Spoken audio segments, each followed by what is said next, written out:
Assalamualaikum warahmatullahi wabarakatuh. Salam dan bahagia Bapak Ibu Guru Penggerak. Saya Bunga Jenny Hendrianti, CGP Angkatan 9 dari Kabupaten Bogor.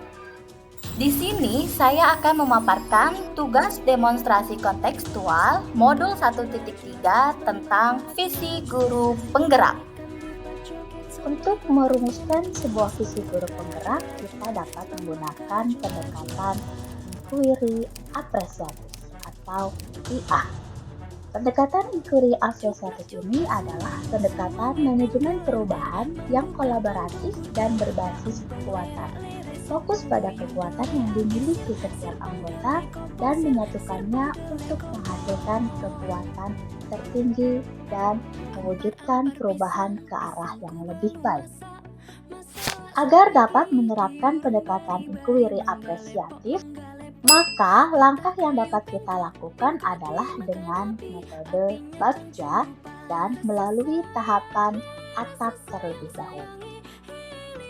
Visi guru penggerak yang saya rumuskan adalah mewujudkan siswa yang santun, energik, kreatif dan berpikir kritis, agamis, berwawasan kebinekaan global, mandiri, dan kolaboratif, atau bisa disingkat dengan sekawan.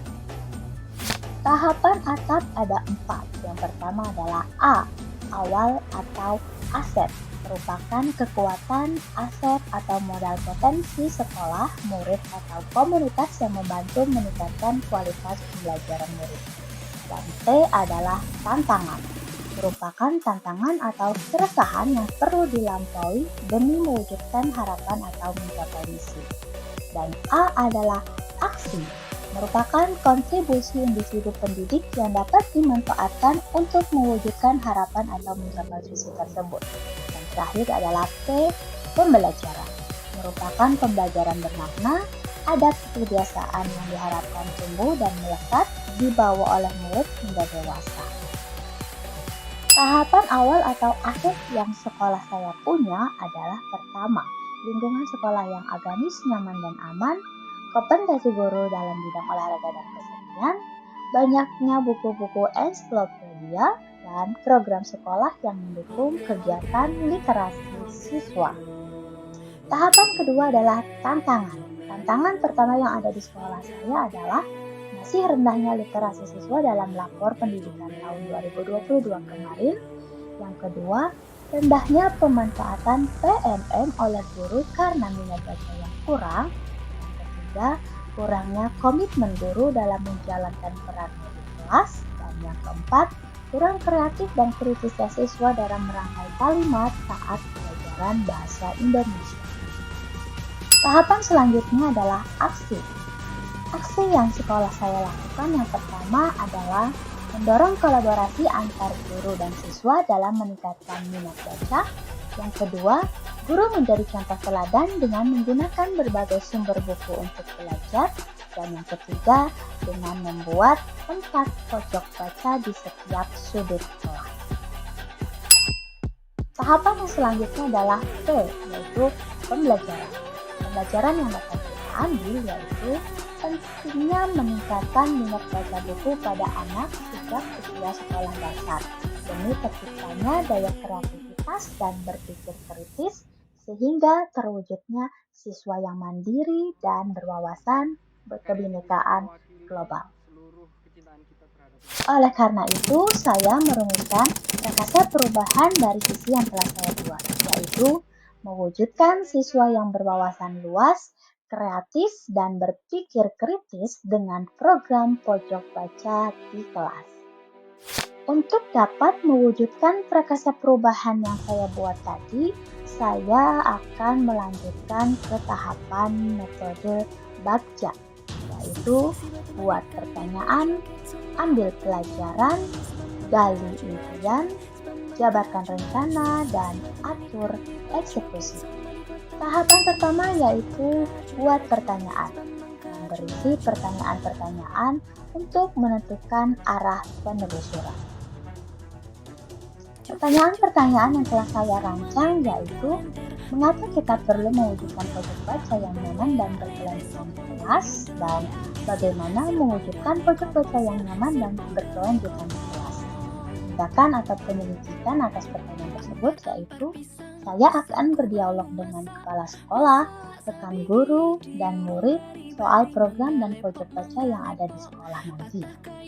Tahap kedua dari Bagja yaitu ambil pelajaran dengan memandu bagaimana pengalaman positif dari individu, kelompok, atau komunitas lain yang akan dijadikan pembelajaran.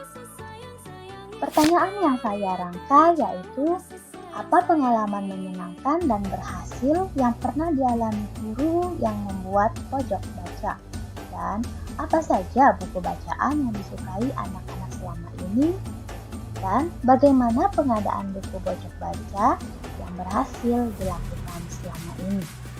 Tindakan dari pertanyaan tersebut, saya akan menggali cita-cita dan harapan murid-murid lewat survei dan mendiskusikan dengan murid-murid bacaan apa yang disukai. Saya juga akan melibatkan murid untuk menginventaris kekuatan potensi yang dimiliki dalam menghias ruang baca. Selanjutnya, saya akan mencari tahu siapa guru yang sudah pernah membuat pojok baca di kelas. Tahapan selanjutnya yaitu gali mimpi, berupa narasi keadaan ideal jika prakasa perubahan telah terwujud. Pada tahapan ini, saya membuat pertanyaan tentang apa saja kegiatan yang dapat dilakukan di pojok baca ini, bagaimana perasaan saya dengan adanya pojok baca yang nyaman di kelas kita, dan apa yang penting dilakukan agar tetap nyaman, terawat, dan menarik minat siswa dalam membaca. Tindakan dari pertanyaan di tahap ini yaitu menanyakan pendapat dari setiap anggota kelas tentang pendapat dan harapan mereka dengan adanya pojok baca. Selain itu, saya akan membuat desain suasana pojok baca yang menarik, nyaman, dan berkelanjutan bersama murid. Tahap keempat dalam metode Bagja adalah jabarkan rencana. Kita dapat melakukan identifikasi tindakan-tindakan apa saja yang akan dilakukan. Pada tahapan ini, saya membuat 4 pertanyaan pemantik, yaitu apa langkah-langkah untuk menyiapkan pojok baca yang bisa, berapa lama target untuk menyiapkan pojok baca, bagaimana pengaturan agar pojok baca tetap nyaman dan menyenangkan, serta apa hal pertama yang dapat dilakukan untuk mewujudkan pojok baca yang nyaman dan berkelanjutan. Tindakan dari pertanyaan ini, saya akan membuat capaian buku yang dibaca untuk setiap minggu siswa dan menyusun aturan yang boleh dilakukan ataupun yang tidak boleh agar pojok baca tetap nyaman dan berkelanjutan.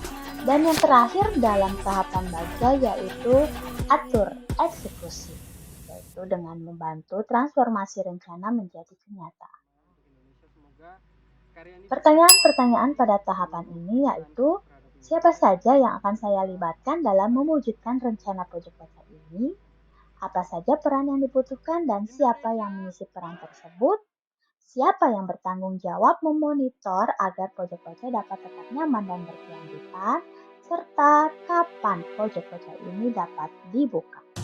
Tindakan yang akan saya lakukan yaitu dengan menyusun siapa saja tim kerja dan deskripsi tugas setiap anggota dan menentukan tenggat waktu penyelesaian tugas. Demikianlah rancangan tindakan perubahan berdasarkan tahapan baca dan alur atap yang telah saya buat. Semoga dapat membawa perubahan ke arah yang lebih baik dan berpihak pada murid di sekolah saya. Terima kasih. Wassalamualaikum warahmatullahi wabarakatuh.